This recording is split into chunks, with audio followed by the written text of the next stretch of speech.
ঘুষ দেওয়ার মামলায় যুক্তরাষ্ট্রের সাবেক প্রেসিডেন্ট ডোনাল্ড ট্রাম্পের বিচার শুরু হয়েছে। এই প্রথম মার্কিন কোনো সাবেক প্রেসিডেন্ট হিসেবে ফৌজদারি মামলায় বিচারের মুখোমুখি হলেন তিনি।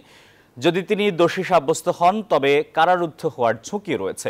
তবে নিজেকে নির্দোষ দাবি করে এটিকে কেলেঙ্কারির বিচার বলে মন্তব্য করেন ট্রাম্প।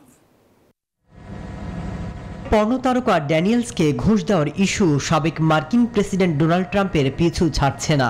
সোমবার ওই মামলায় বিচারের মুখোমুখি হতে আদালতে হাজির হন তিনি। এই প্রথম মার্কিন কোনো সাবেক প্রেসিডেন্ট হিসেবে ফৌজদারি মামলায় বিচারের মুখোমুখি হলেন ডোনাল্ড ট্রাম্প। নিরপেক্ষতার ভিত্তিতে সম্ভাব্য বিচারকদের অর্ধেককে বরখাস্ত করে দিয়ে ডোনাল্ড ট্রাম্পের ফৌজদারি মামলার বিচার শুরু হয়। আদালতে দাঁড়িয়ে ট্রাম্প এটিকে কেলেঙ্কারির বিচার বলে মন্তব্য করেন।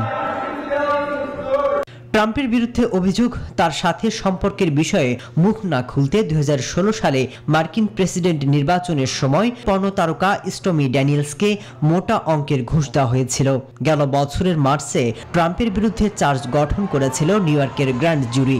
এপ্রিলে তাকে ওই মামলায় জিজ্ঞাসাবাদ ও গ্রেফতার করা হয়েছিল, যদিও জামিনে মুক্তি পেয়েছিলেন রিপাবলিকান পার্টির এই প্রবীণ নেতা।